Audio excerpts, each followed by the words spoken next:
Yo les potes, c'est Spanox, j'espère que vous allez bien. On se retrouve aujourd'hui pour une nouvelle vidéo, concernant les 10 transferts qui sont officiels pour la prochaine saison, c'est-à-dire la saison 2019-2020, mais qui sont peut-être des transferts qui sont passés à la trappe pour certaines personnes. Du coup, je vais vous les résumer dans cette vidéo. C'est parti.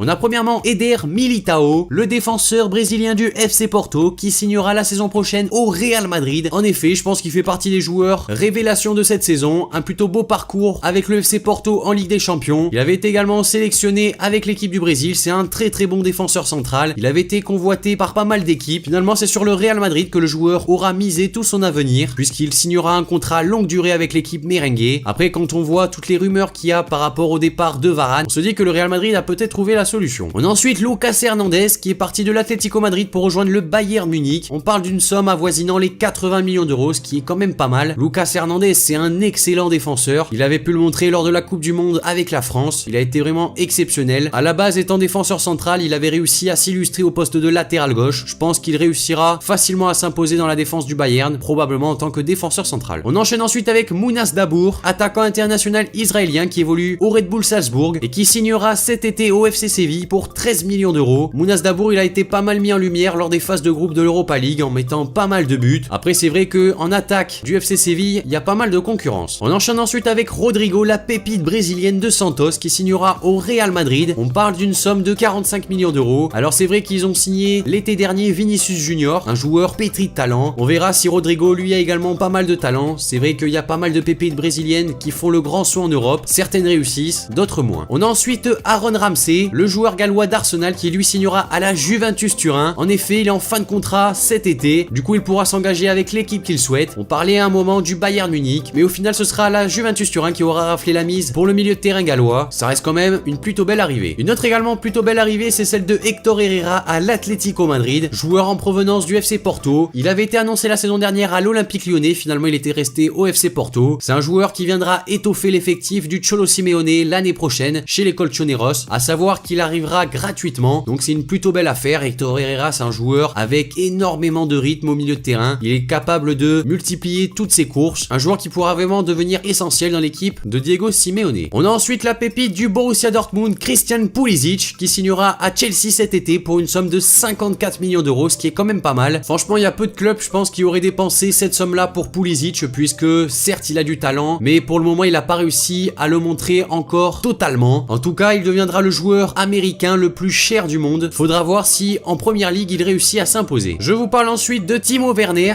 l'attaquant allemand qui évolue au RB Leipzig, qui signera cet été au Bayern Munich. Alors ça, c'était dans les petits papiers depuis un petit moment. Forcément, Timo Werner, joueur de la sélection allemande, qui était plutôt décisif avec la Nationalmannschaft, devait rejoindre un club plus prestigieux. Et en Allemagne, comme on le sait tous, le Bayern Munich a un petit peu la main mise sur les futures pépites. Timo Werner en fait partie et il sera bien dans l'équipe bavaroise la saison prochaine. Avant-dernier joueur de la vidéo, il s'agit de Frenkie de Jong, le joueur néerlandais de l'Ajax Amsterdam qui signera au FC Barcelone. Alors ça, je pense que c'est un transfert qui ne vous a pas échappé puisque forcément de Jong, c'est un joueur exceptionnel au milieu de terrain de la sélection batave ou encore de l'Ajax Amsterdam, puisqu'ils ont quand même fait un beau parcours en Ligue des Champions en éliminant notamment le Real Madrid. Également, la somme du transfert qui est de 75 millions d'euros plus 11 millions de bonus ne passe pas inaperçu et ça restera un joueur à suivre au milieu de terrain du club catalan. Et on termine la vidéo avec Diego Godin qui quittera l'Atlético Madrid pour rejoindre l'Inter Milan à la fin de la saison. Alors comme vous le savez ou non, il est libre en juin et il ne souhaitait pas prolonger avec le club des Colchoneros. Du coup, c'est pas un transfert qui est totalement officiel, mais en Italie, ils sont catégoriques à son sujet. Ils disent qu'il sera du côté de l'Inter Milan la saison prochaine. Donc, il n'y a pas de raison de ne pas les croire.